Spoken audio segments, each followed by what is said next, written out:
ನಟ ದರ್ಶನ್ ಬೇಲು ಭವಿಷ್ಯದ ಪ್ರಕರಣದೊಂದಿಗೆ ಇವತ್ತಿನ ನ್ಯೂಸ್ ಅವರ್ನ ಶುರು ಮಾಡ್ತಾ ಇದ್ದೀವಿ.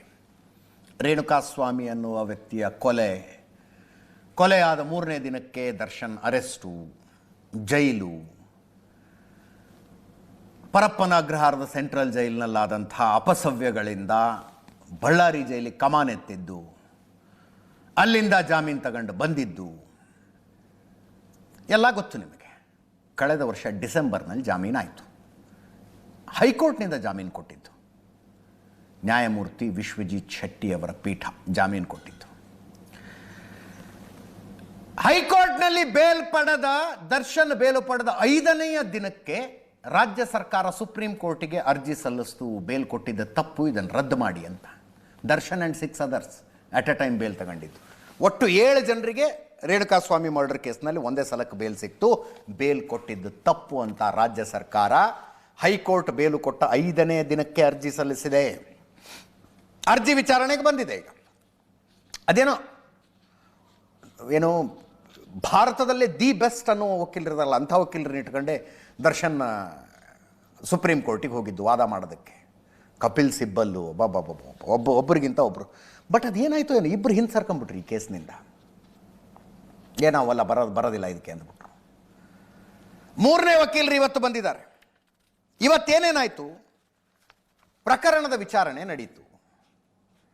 ದರ್ಶನ್ ಒಬ್ಬಂದೇ ಅಲ್ವಲ್ಲ ಇದು, ಇನ್ನೂ 6 ಜನ ಇದ್ದಾರೆ. ಪವಿತ್ರ ಗೌಡ ಸೇರಿದಂತೆ 6 ಜನ ಇದ್ದಾರೆ. ಅದರಲ್ಲಿ ಒಬ್ಬೊಬ್ಬ ಅಕ್ಯೂಸ್ಡ್ ಪರವಾಗಿಯೂ ಒಬ್ಬೊಬ್ಬ ವಕೀಲರು ಹೋಗಿ ನಿಂತ್ಕೊಂಡಿದ್ದಾರೆ. ಅಲ್ಲಿ ನಿಂತ್ಕೊಳ್ಬೇಕು, ಸಹಜ ಕೂಡ.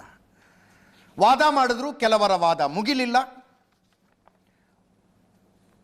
3 ಪುಟಗಳಿಗೆ ಮೀರದಂತೆ ರೈಟಿಂಗಲ್ಲಿ ನಿಮ್ಮ ಆರ್ಗ್ಯುಮೆಂಟನ್ನು ಬರೆದು ಕೊಡಿ ಅಂತ ನ್ಯಾಯಮೂರ್ತಿ ಪರ್ದಿವಾಲಾ ಅವರ ಪೀಠ ಹೇಳ್ತು. 3 ಪುಟಗಳಿಗೆ ಮೀರದಂತೆ. 1 ವಾರಕ್ಕೆ ಅರ್ಜಿ ವಿಚಾರಣೆಯನ್ನು ಮುಂದೂಡಿದ್ದಾರೆ. 10 ದಿವಸ ಆದಮೇಲೆ ಜಡ್ಜ್ಮೆಂಟ್ ಬರಬಹುದು ಅರ್ಜಿಯ ವಿಷಯದಲ್ಲಿ. ಇವತ್ತು 1 ತಾಸು 40 ನಿಮಿಷ ವಾದ ಪ್ರತಿವಾದಗಳು ನಡೆದು. 1 ತಾಸು 40 ನಿಮಿಷ. ಒಂದು ಹಂತದಲ್ಲಿ ಸುಪ್ರೀಂ ಕೋರ್ಟ್ ಕೇಳ್ತು, ಈ 7 ಜನ ನಿರಪರಾಧಿಗಳು ಅಂತ ಏನಾದ್ರು ಹೈಕೋರ್ಟ್ ನಿರ್ಧಾರ ಮಾಡಿಬಿಟ್ಟಿದೆಯೋ ಹೆಂಗೆ ಅಂತ. ನಿರಪರಾಧಿಗಳು ಅಂತ ಏನಾದ್ರು ನಿರ್ಧಾರ ಮಾಡಿಬಿಟ್ಟಿದಾರೋ ಹೆಂಗೆ, ಹೈಕೋರ್ಟಿನ ಜಡ್ಜ್ಮೆಂಟ್ ಯಾಕೋ ಬೇಜಾರು ತರಿಸ್ತಿದೆ ಅಂತ ಹೇಳಿದ್ರು ಪರ್ದಿವಾಲಾ ಅವರು. ನಾನು ಅಂದೆ, ಅಬ್ಸರ್ವೇಷನ್ಗಳ ಆಧಾರದ ಮೇಲೆ ಜಡ್ಜ್ಮೆಂಟ್ ಹಿಂಗೆ ಬರಬಹುದು ಅಂತೆಲ್ಲ ಮಾತಾಡಬಾರ್ದು. ಏನಾದ್ರು ಆಗಿರ್ಬೋದು ಜಡ್ಜ್ಮೆಂಟು, ಏನಾಯಿತು ಅನ್ನೋದನ್ನು ಹೇಳ್ತಾ ಇದ್ದೀನಿ ಅಷ್ಟೇ ನಾನು. ಇವತ್ತು 1 ಗಂಟೆ 40 ನಿಮಿಷದ ವಾದ ಪ್ರತಿವಾದಗಳಲ್ಲಿ ಏನಾಯಿತು. ದ್ವಿಸದಸ್ಯ ಪೀಠ ಆ್ಯಕ್ಚುಲಿ ಇದು. ನೀವು ಗ್ರಾಫಿಕಲ್ಲಿ ಒಬ್ಬರೇ ಸದಸ್ಯರನ್ನ ನೋಡ್ತಾ ಇದ್ದೀರಿ. ನ್ಯಾಯಮೂರ್ತಿ JB ಪರ್ದಿವಾಲಾ ಮತ್ತು ನ್ಯಾಯಮೂರ್ತಿ R ಮಹದೇವನ್ ಅವರ ಪೀಠ. ಇವತ್ತಿನ ಆರ್ಗ್ಯುಮೆಂಟ್ನಲ್ಲಿ ಪರ್ದಿವಾಲಾ ಅವರು ಜಾಸ್ತಿನೇ ಅವರೇ ಪ್ರಶ್ನೆಗಳನ್ನು ಕೇಳಿದ್ದು, ಅವರೇ ಉತ್ತರಗಳನ್ನು ತಗೊಂಡಿದ್ದು. ಲಾಸ್ಟ್ ಹಿಯರಿಂಗ್ನಲ್ಲೂ ಹಾಗೆ ಆಗಿತ್ತು. ಸರ್ಕಾರದ ಪರವಾಗಿ ಸಿದ್ಧಾರ್ಥ ಲೂತ್ರಾ ವಾದ ಮಂಡನೆಯನ್ನು ಮಾಡಿದ್ರು. ಸರ್ಕಾರದ ಪರವಾಗಿ ಅಂದರೆ ಇವರಿಗೆ ಜಾಮೀನು ಕೊಟ್ಟಿದ್ದ ತಪ್ಪು, ಜಾಮೀನು ರದ್ದು ಮಾಡಿ ಮತ್ತೆ ಜೈಲಿಗೆ ಕಳಿಸಿ ಅಂತ ವಾದ ಮಂಡನೆ ಮಾಡಿದ್ದು ಸಿದ್ಧಾರ್ಥ ಲೂತ್ರಾ. ಸಿದ್ಧಾರ್ಥ ದವೆ ದರ್ಶನ್ ಪರ ವಕೀಲರು. ರಂಗನಾಥ ರೆಡ್ಡಿ ಅನುಕುಮಾರ್ ಪರ, ರಂಗನಾಥ ರೆಡ್ಡಿ ಅನುಕುಮಾರ್ ಜಗದೀಶ್ ಪರ ವಕೀಲ, ಸಂಜನಾ ಪವಿತ್ರ ಗೌಡ ಪರ ವಾದ ಮಾಡೋದಕ್ಕೆ ಬಂದಿದ್ರು. ಏನೇನಾಯಿತು ಅಂತ ಸಿದ್ಧಾರ್ಥ ಲೂತ್ರಾ ಅವ್ರು ಕೇಳಿದ್ರು, ರಾಜ್ಯ ಸರ್ಕಾರ ಕೇಳ್ತಾ ಇದೆ ಈ 7 ಜನರ ಬೇಲ್ ರಿಜೆಕ್ಟ್ ಮಾಡಿಬಿಡಿ, ಬೇಲನ್ನು ರದ್ದುಗೊಳಿಸಿಬಿಡಿ ಅಂತ. ಪರ್ದಿವಾಲಾ ಅವರಿಗೆ ಕೇಸ್ ಪೂರ್ತಿಯಾಗಿ ತಿಳ್ಕೋಬೇಕು. ಸುಪ್ರೀಂ ಕೋರ್ಟ್ ಅವರೇನು ಕರ್ನಾಟಕದಲ್ಲಿ ಆದಂಥ ಒಂದು ಕೊಲೆ ಕೇಸನ್ನು ಅವ್ರು ಯಾಕಷ್ಟು ಗಂಭೀರವಾಗಿ ಫಾಲೋ ಅಪ್ ಮಾಡಿರ್ತಾರೆ ಅಲ್ವಾ. ಅವರು ಏನೇನು ಕೇಸ್ ಆಗಿದೆ ಹೇಳ್ರಿ ಅಂತ. ಅದಕ್ಕೆ ಸಿದ್ಧಾರ್ಥ ಲೂತ್ರಾ ವಿವರಣೆ ಕೊಟ್ಟರು. ಜೂನ್ 9ನೇ ತಾರೀಕು ಲಾಸ್ಟ್ ಇಯರು ಅಪಾರ್ಟ್ಮೆಂಟ್ ಹತ್ರ ಹೆಣ ಸಿಗುತ್ತೆ. ಸೆಕ್ಯೂರಿಟಿ ಗಾರ್ಡ್ ಒಬ್ಬ ಬಂದು ಇಲ್ಲೊಂದು ಬಾಡಿ ಬಿದ್ದುಕೊಂಡಿದೆ ಅಂತ ಹೇಳ್ತಾನೆ. CCTV ಆಧರಿಸಿ ತನಿಖೆ ಶುರುವಾಗುತ್ತೆ. FIR ರಿಜಿಸ್ಟರ್ ಆಗುತ್ತೆ. ಒಂದು ಅಪರಿಚಿತ ಶವ ಸಿಕ್ಕಿದೆ ಅಂತ FIR ರಿಜಿಸ್ಟರ್ ಆಗುತ್ತೆ. CCTVಗಳ ಆಧಾರದ ಮೇಲೆ ತನಿಖೆ ಶುರುವಾಗುತ್ತೆ. ರಾತ್ರಿ ಆ ದಾರಿಯಲ್ಲಿ ಕೆಲವರು ಅನುಮಾನಾಸ್ಪದವಾಗಿ ಓಡಾಡಿದ್ದು ಗೊತ್ತಾಯಿತು. ಆ ನಂತರ ತನಿಖೆ ನಡೀತಾ ರೇಣುಕಾಸ್ವಾಮಿಯನ್ನು ಶೆಡ್ಡಿಗೆ ಕರ್ಕೊಂಡ್ಬಂದು, ಪಟ್ಟಣಗೆರೆ ಶೆಡ್ಡಿಗೆ ಕರ್ಕೊಂಡು ಬಂದು ಮರ್ಡರ್ ಮಾಡಿದ್ದು ಗೊತ್ತಾಯಿತು. ಕಾರ್ತಿಕ್, ನಿಖಿಲ್, ಕೇಶವ್ ಮತ್ತು ರಾಘವೇಂದ್ರ ಬಂದು ಸರೆಂಡರ್ ಆದರು. 4ನೆಯ ಆರೋಪಿ ರಾಘವೇಂದ್ರ ಪ್ರಕರಣದ ಪ್ರಮುಖ ಆರೋಪಿ. ಅದಾದ ನಂತರ ವಿಚಾರಣೆ ಮಾಡಿದಾಗ ನಿಖಿಲ್ ಮತ್ತು ಕೇಶವ್ ಸತ್ಯ ಒಪ್ಕೊಂಡ್ರು. ನಮ್ಮನ್ನು ಸರೆಂಡರ್ ಆಗೋದಕ್ಕೆ ಕಳಿಸಿದ್ದಾರೆ, ನಮ್ದೇನು ಇಲ್ಲ ಇದರಲ್ಲಿ ಅನ್ನೋ ಸತ್ಯನ ಒಪ್ಕೊಂಡ್ರು. ನಿಜವಾದ ಆರೋಪಿಯನ್ನು ಸೇಫ್ ಮಾಡೋದಕ್ಕೋಸ್ಕರ ನಾವು ಸರೆಂಡರ್ ಆಗೋದಕ್ಕೆ ಬಂದಿದ್ದೀವಿ ಅಂದರು ಅಂತ ಪರ್ದಿವಾಲಾ ಅವ್ರು ಕೇಳಿದರು. 17 ಜನ ಆರೋಪಿಗಳಿದ್ದಾರೆ ಇದರಲ್ಲಿ, 7 ಜನರದ್ದು ಮಾತ್ರ ಬೇಲ್ ರದ್ದಾಗಬೇಕಾ ಅಂತ. ಈ ಕೇಸ್ನಲ್ಲಿ ಸಾಂದರ್ಭಿಕ ಸಾಕ್ಷಿಗಳಿದಾವ ಅಂತ ಕೇಳಿದ್ರು. ಆರೋಪಿಗಳ ಬಗ್ಗೆ ವೈಜ್ಞಾನಿಕವಾಗಿ ಸಾಕ್ಷಿ ಕಲೆ ಹಾಕಲಾಗಿದೆ. ಹಲ್ಲೆಗೊಳಗಾದಂಥ ರೇಣುಕಾಸ್ವಾಮಿ ಜೀವಭಿಕ್ಷೆ ಬೇಡಿಕೊಳ್ತಾನೆ, ಅದರದ್ದು ಫೋಟೋಗಳಿದ್ದಾವೆ.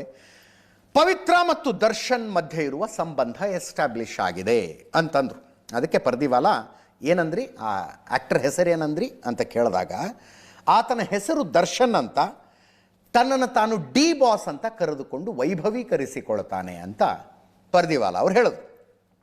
ಪರ್ದಿವಾಲಾ ಅವರು ಸಿದ್ಧಾರ್ಥ ಲೂಥ್ರಾ ಅವ್ರು ಹೇಳ್ತಾರೆ, ಆರೋಪಿ ತನ್ನನ್ನು ತಾನು ಡಿ ಬಾಸ್ ಅಂತ ವೈಭವೀಕರಿಸಿಕೊಳ್ತಾನೆ ಅಂತ.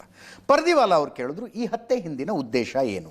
ಉದ್ದೇಶ ನಿಮಗೂ ಗೊತ್ತು, ನಮಗೂ ಗೊತ್ತು, ಸಿದ್ಧಾರ್ಥ ಲೂಥ್ರಾ ಅವ್ರಿಗೂ ಗೊತ್ತಿರುತ್ತೆ. ಅವ್ರು ಹೇಳಿದ್ರು, ಕೆಟ್ಟದಾಗಿ ಮೆಸೇಜ್ ಮಾಡ್ತಾ ಇದ್ದದ್ದು, ಅದಕ್ಕೆ ಸಿಟ್ಟಿಗೆದ್ದದ್ದು, ಕಿಡ್ನ್ಯಾಪ್ ಮಾಡ್ಕೊಂಡು ಬಂದು ಹೊಡೆದಿದ್ದು, ಎಲ್ಲ ವಿವರಗಳನ್ನು ಕೊಟ್ಟರು.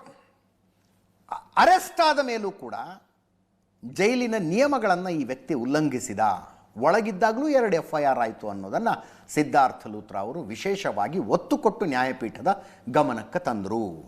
ಅಂದರೆ ಜೈಲು ಒಳಗೆ ಮೊಬೈಲ್ ಬಳಸಿದ್ದು, ಅದೊಂದು ಫೋಟೋ ಬಂತಲ್ಲ, ತನ್ನ ದುಡ್ಡು ಮತ್ತು ಪ್ರಭಾವವನ್ನು ದುರ್ಬಳಕೆ ಮಾಡಿಕೊಂಡಿದ್ದ ವಿಷಯವನ್ನು ನ್ಯಾಯಪೀಠದ ಗಮನಕ್ಕೆ ತಂದರು. ಜೈಲಿನಿಂದ ಹೊರಗೆ ಬಂದ ಮೇಲೂ ಸಾಕ್ಷಿದಾರನ ಜೊತೆ ಒಂದೇ ಕಾರ್ಯಕ್ರಮದಲ್ಲಿ ಕೂತ್ಕೊಳ್ಳೋದು. ಚಿಕ್ಕಣ್ಣ ಬಂದು ಸಾಕ್ಷ್ಯ ಹೇಳ್ಬೇಕ್ರಿ, ಅವರು ಇವರು ಒಟ್ಟೊಟ್ಟಿಗೆ ಓಡಾಡ್ತಾ ಇದ್ದಾರೆ, ಒಂದೇ ಕಾರ್ಯಕ್ರಮದಲ್ಲಿ ಭಾಗವಹಿಸ್ತಾ ಇದ್ದಾರೆ ಅಂದರೆ ಏನು ಸಾಕ್ಷಿ ಹೇಳೋದಕ್ಕೆ ಸಾಧ್ಯ? ನಾಳೆ ದಿವಸ ಚಿಕ್ಕಣ್ಣ ಅಬ್ಜೆಕ್ಷನ್ ಮಾಡ್ತಾ ಇರೋದು ಇದನ್ನವರು. ಯಾವ ಆರೋಪಿನೂ ಈಗ ಜೈಲಿನಲ್ಲಿ ಇಲ್ವಾ? ಪ್ರತಿಯೊಬ್ಬರ ಪಾತ್ರದ ಬಗ್ಗೆ ಪರಿಶೀಲನೆ ನಡೆಸಬೇಕು ಅಂತ ನ್ಯಾಯಮೂರ್ತಿಗಳು ಕೇಳಿದಾಗ ಚಾರ್ಜ್ ಶೀಟ್ ಸಲ್ಲಿಕೆಯಾಗಿದೆ, ಜೈಲಿನಲ್ಲಿ ಯಾರೂ ಇಲ್ಲ, ಕೋರ್ಟ್ನಲ್ಲಿ ಇನ್ನೂ ಆರೋಪನೇ ನಿಗದಿಯಾಗಿಲ್ಲ. ಚಾರ್ಜಸ್ ಫ್ರೇಮ್ ಆಗೋದು ಅಂತ ಕರೀತಾರೆ ಲೀಗಲ್ ಲ್ಯಾಂಗ್ವೇಜ್ನಲ್ಲಿ. ಯಾವ್ಯಾವ ವ್ಯಕ್ತಿ ಒಂದು ಪ್ರಕರಣದಲ್ಲಿ ಇಷ್ಟು ಜನ ಆರೋಪಿಗಳಿದ್ದಾರೆ ಅಂದರೆ ಯಾವ ವ್ಯಕ್ತಿಯ ಮೇಲೆ ಏನೇನು ಆರೋಪ ಅನ್ನೋದು ಫ್ರೇಮ್ ಆಗಬೇಕು. ಅದೇ ಆಗಿಲ್ಲ ಇನ್ನು. ಆಗಲೇ ಆರೋಪಿಗಳು ಜಾಮೀನಿನ ಮೇಲೆ ಹೊರಗಿದ್ದಾರೆ ಅಂಥೇಳಿ ಕೇಸಿನ ಕೆಲವು ವಿವರಗಳನ್ನು ಕೊಟ್ಟರು. ಅವತ್ತು ಏನೇನಾಗಿತ್ತು ರಾತ್ರಿ ಅಂತ.